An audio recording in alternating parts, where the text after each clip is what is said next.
Hey guys, welcome back to another Monday movie news episode. So I've been calling this episode the Cody Leach Podcast, episode 1, 2, 3, everything like that, because I really couldn't think of a name for it. This is originally the only idea I really wanted to do with my podcast, was just talk about movie news. And then I kind of spun off and started doing top 5 lists so I could talk about other things. You know, I started doing my video games, I started doing retro reviews, my music news, everything like that. So now that I'm bringing all this onto YouTube, like I said in my video game episode, the loading screen, I'm going to be a little bit behind on the news on this episode. Some of these might be retreads of stories that you've already kind of heard throughout the week, but I still wanted to give my opinion on a few of them. It might be a little bit more rapid fire than my audio podcast, because like I said, I want to kind of keep these a little bit more contained than my audio podcast. But the official new name for these Monday movie news episodes is Hollywood Highlights. So, welcome to the first episode of Hollywood Highlights. This is where I'm going to be talking about the news, things that have dropped, little rumors, speculation, stuff like that going on in the movie world, the TV world.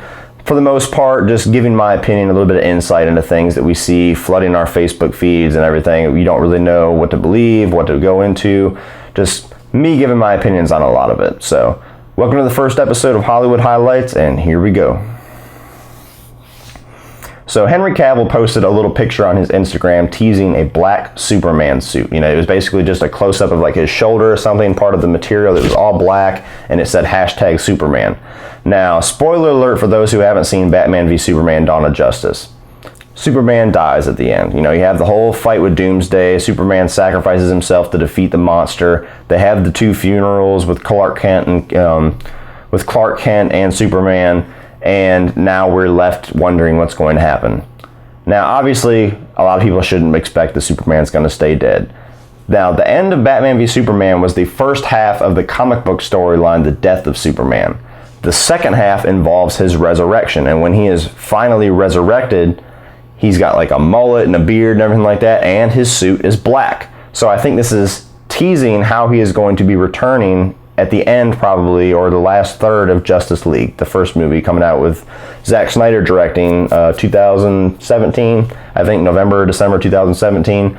So I already expected Superman was probably going to come back, if not immediately, then definitely in the last act of Justice League. Now, him having the black Superman suit makes absolute sense to those who know the comic books. All that is just them finishing off the storyline of the death of Superman. Now, whether or not there's going to be the evil Superman clone and all that crazy shit that's also in that comic remains to be seen. I hope they don't get into all that, because they already have a tall order to fill with Justice League. They got to introduce the villain, they got to introduce Aquaman, Flash, they got to get the team together, they got to introduce mother boxes, then they got to rebirth Superman. There's already a lot going on in that movie, so we don't need Superman clones walking around. But very, very cool news. Say what you will about the DC movies, I'm still excited to see what they're going to be bringing to the universe, and the fact that they're going to be just pulling little details like that out of the comics can only excite people who are reading the comics. So, black Superman suit coming in Justice League, more than likely. An official image was released of Bill Skarsgård's version of Pennywise in the It remake that they're currently shooting right now. I think that at least during the filming of this video, they are probably just now starting the Pennywise scenes. Recently, I've read some interviews where they basically are filming all the scenes with the Losers Club, the kids, and they were just now getting to start the Pennywise scenes, introducing Pennywise and this new version with Bill Skarsgård to the kids. So I think that's why they released the picture kind of showing what he's going to look like, because they had him on set now. So I have some mixed feelings about this picture. Now, I'm a huge fan of the original It. It's by no means a great miniseries. I think that the first half is really, really good. The second half is not nearly as good. I think that Tim Curry's Pennywise is 90% of the reason why it's good, and I think that's what keeps people watching it. If you took him out of it, I think a lot of people would forget about it. But I grew up with it, so it has a lot of nostalgia for me. I watch it at least once every couple of years. I'll watch it. Tim Curry's Pennywise was one of 2 people who scared the shit out of me as a kid. I grew up watching horror movies. I literally, from the age 4, I was watching like Freddy Krueger before I went to bed, or Chucky. Like, none of that stuff fazed me. I thought it was great. I was a horror nut. But Zelda from Pet Sematary, that fucked up sister, Rachel, that bitch, and Pennywise was the only 2 horror characters to ever really freak me out and give me nightmares as a kid. Now, this new Pennywise, I'm a little bit worried. Now, I don't know if this promotional image, because if you remember in the original miniseries, Pennywise kind of had two forms. He had the regular dancing clown with the big pearly whites, and he had the evil monstrous clown where he had the fangs and his eyes were kind of yellow and he was a little bit grimy looking. So I'm hoping that this version over here is just his monstrous version. He's got like the little bucktooth fangs with the little yellow teeth, and he looks a little bit arachnid looking, which ties into the second half of the movie. I'm hoping that that's just his form there. I really do hope that they keep a version of this Pennywise where he has like a regular smile and he's the happy, nice dancing clown, because that's half of the character of Pennywise, and that's why he's able to lure children in. No fucking children are going to hang out with this bitch over here. Like I said, it looks cool, it looks creepy, and I definitely am really, really excited to see what happens on screen. It's hard to get an idea from a picture of what it's going to look like when it's in motion on screen. And I like that they're keeping the old-fashioned Victorian look to his outfit, because Pennywise is supposed to be this ancient being that's been around for centuries, so that makes sense that he keeps this old-fashioned Victorian look with his clothes. I just worry about the teeth and his his fang look, and that has to be his monstrous side after he's already gotten these kids lured in, because like I said, nobody's going to hang out with this dude. So very anxious to see what's going on with this remake. I really hope we're not let down with this, because this is a remake that I've actually been waiting for a long time. This is one of the few horror movies that could benefit from a remake, because like I said, Tim Curry's Pennywise is 90% of the reason why that movie is a classic. Everything else they could probably improve. Well, Cyborg is officially confirmed to be a part of the Flash movie whenever that gets out. How much of a role he's going to have is unspecified, but as me and my buddy Anthony were talking about on my Alter Egos episode, which you can check out, we were kind of speculating how they were going to incorporate Cyborg, what the story was going to be like in the Flash to try to kind of separate it from the CW universe. The trailer that they've already released for Justice League, or the little footage, whatever you want to call it, Cyborg really took the back seat. So we were talking about, is Cyborg going to get Hawkeyed, where he's just kind of thrown in there because he's in the comics, but he really doesn't get any focus. Him being incorporated into the Flash, if he's a big size role, if this is like a buddy cop movie between Cyborg and the Flash, I think is a fantastic idea for multiple reasons. One, it gives you a good back and forth between two characters, and just like Thor and the Hulk had in the first Avengers, it elevates those characters and you remember those scenes more than you remember a lot of the other scenes in the Avengers. Two, if you have Cyborg running around with the Flash, already you're kind of separating yourself from the CW universe, so that gives you something more to play with. You're already going to have all the characters that we've grown to love on that show, but now you have something different to kind of spin it with that's going to give us something that we don't have on the Flash TV series. So I think that could also be cool. Third reason is because we were also discussing that if any movie does get yanked from DC's slate for budget reasons, or for story concerns, or we just don't feel that anybody really is asking for this movie, it's going to be the Cyborg movie. So if he can get his own movie kind of shared with the Flash, I think that'll satisfy a lot of fans of Cyborg, if that does in fact happen and his movie gets yanked. So I'm excited to see Cyborg in Justice League and the Flash. Like I said, with the DC universe, they haven't impressed everybody. I liked Suicide Squad a lot more than most people. I liked the ultimate cut of Batman v Superman. I still think that movie should have been 10 times better than what it was, but I'm excited for what's coming for the future. And if what I'm saying with the Cyborg and the Flash end up being like a buddy cop movie, or if he at least has a really decent sized role in this, I think we can have something really cool in our hands.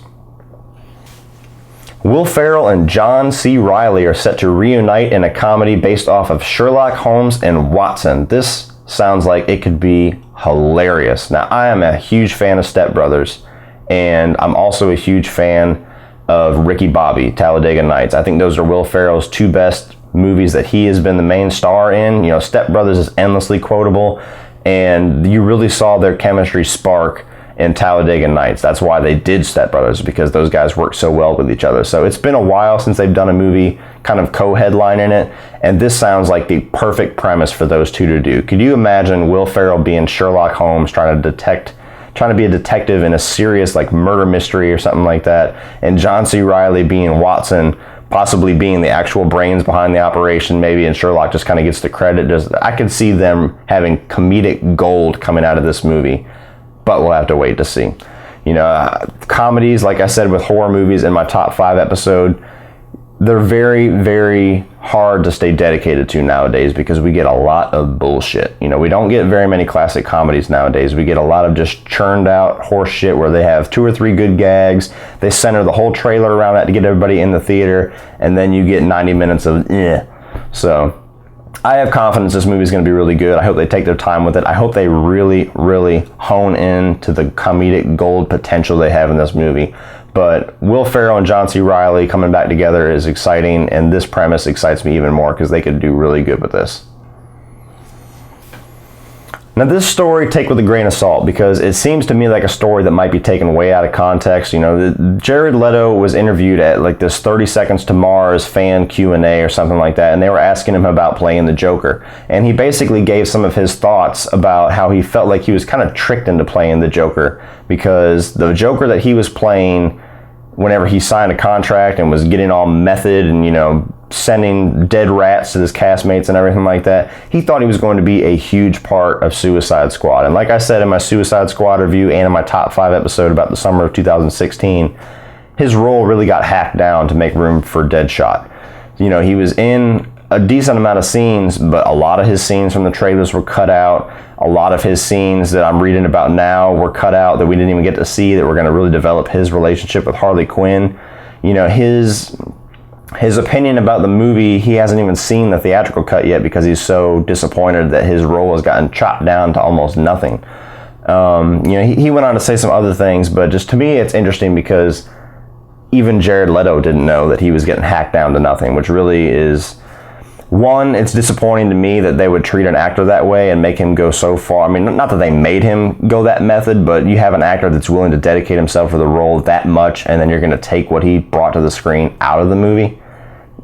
I'm not really happy about that. I still hold strong that we're going to get some kind of a David Ayers rated R cut or a David Ayers director's cut of Suicide Squad whenever it hits the shelves, because he's coming out and saying, yes, this is my cut, you know, I'll take the bullet and everything like that. I don't buy it. I think he's just being a team player, which I respect him for. But I do think we're going to get a different cut whenever it comes to Blu-ray, and I'm excited to see all these scenes that got cut. So, you know, interesting news. Take it with a grain of salt. I hope I didn't misquote Jared Leto. I was just reading off of the article, but like I said, it seems like something that might have been taken out of context and blown up. Like, Jared Leto slams the Suicide Squad movie, and he might have just been talking like, yeah, it wasn't quite what I thought it was going to be. So, like I said, take it with a grain of salt, but pretty disappointing if I was Jared Leto. A Clue remake is in the works. So for those who have actually seen the original Clue, it stars Tim Curry, it stars Christopher Lloyd, and it's a very, very funny slapstick movie. You know, it's one of the very few movies of that type that I can get into and laugh a lot. You know, I bought it not too long ago. I introduced it to my kids. They laugh about it. They've watched it 2 or 3 times. It's a fun movie. It's basically them playing off the theme of the Clue board game. They go to a little mansion for this meeting that they've been called to. Somebody ends up dead, and there's a lot of slapstick humor and running around and little in-joke gags of them trying to figure out who did the murder. And the movie is really famous for having multiple endings. When it came to theaters, different theaters got different endings. You had one ending where like Miss Scarlet was the killer. You had one ending where like Miss Peacock was the killer. You had one ending where everybody was the killer. And in the Blu-ray and the original VHS and DVD, all that kind of stuff, you can play it where all 3 of the endings are played in succession, and it's a lot of fun. You know, you see it end one way and it's like, well, could have ended that way, but here's how it also could have ended. And it's just a fun movie. It's a classic. Now, them doing a remake, especially with the direction they're deciding to go with this, because they're billing it as being like this worldwide adventure, and that's not Clue. They're also billing it as being the first in a trilogy. That's not Clue. This to me just sounds like grasping at straws. This sounds like that fucking Tetris idea that they're coming out with. I don't remember what studio is doing Tetris, but Tetris is being written right now as a like thrilling, one-of-a-kind sci-fi trilogy, Tetris. And to me, like I said, grasping at straws. You're trying to find any reliable name that people recognize to get asses in seats in the theaters. If they just remade Clue, the original, where it's some, you know, you get some comedic actors of today stuck in a mansion with a dead body and they have to figure it out. You could do something really fun with that. trying to turn it into like an adventure comedy kind of thing. I don't see it working. Obviously, I haven't seen the movie. I haven't seen any stills. I haven't seen who's directing, who's starring in it. So it remains to be seen. But to me, there's better ways to go about a remake of Clue. This doesn't really excite me that much. Martin Scorsese's The Irishman is getting ready to start shooting next year, aiming for a 2018 release date. Now, this movie's been tossed around a little bit in the tabloids because it's reuniting Robert De Niro and Martin Scorsese, and it's also reuniting Robert De Niro and Al Pacino. And it was supposed to reunite Robert De Niro and Joe Pesci, but Joe Pesci eventually dropped out of the movie. That would have been phenomenal if all three of those guys plus Martin Scorsese were making a movie again. I'm really excited about this. I love Robert De Niro and Al Pacino. I think that they're kind of hit and miss nowadays in their older age, but if they're behind the camera and Martin Scorsese is telling them what to do, you know it's going to be awesome. So I can't wait to see this. It's basically based off of I Heard You Paint Houses, which is telling the deathbed storyline of this mob hitman called the Irishman. His name is Frank Sheeran, who had insider knowledge on the death of Jimmy Hoffa. So I don't know. Robert De Niro is playing the Irishman. I don't know if Al Pacino is playing Jimmy Hoffa, or Jimmy Hoffa is even going to be in this movie, or if this is just aftermath where, he's already been missing or dead or whatever you want to say about Jimmy Hoffa, and this is just people kind of talking about him. I don't know who Al Pacino is playing, but Robert De Niro, Al Pacino, Martin Scorsese, you tie those three names together, I don't give a shit what movie you're making, I'm going to go see it. So very excited to see this. The last topic I wanted to talk about actually broke today. Now, Ben Affleck posted this little teaser video on his Twitter account, I believe it was, and it basically is some kind of test footage of a DC villain that we all know and love kind of walking out of an airplane, Deathstroke. Now, a lot of people are wondering, does this mean Deathstroke's going to show up in Justice League? Does this mean Deathstroke is going to be the main villain in the solo Batman movie? Is this just saying that he's going to be in the DCEU, or this is just kind of your first introduction to him? Nobody knows. Don't believe any of the news stories that I see flooding Facebook today about, Deathstroke confirmed to be solo Batman villain, or Deathstroke confirmed to be in Justice League, or Justice League 2, or Suicide Squad 2. All bullshit. Nobody's confirmed anything. The only thing we have is this footage to speculate off of. Now, I'm a huge fan of the character Deathstroke.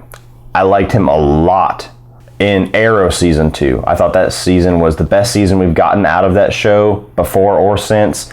He was played awesome by Manu Bennett.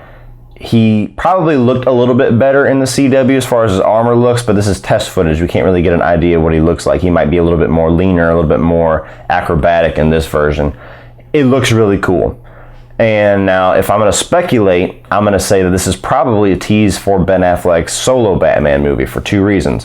One, Justice League is already pretty much in the can for the most part. I don't think they have any room for another villain. If it's a post-credit stinger, sure, but as far as part of the story, I hope not, because like I've already said, they got a lot of stuff to do in that movie. They don't need any more, and they need to focus on making a good movie, not setting up the other 15 movies that they're trying to do.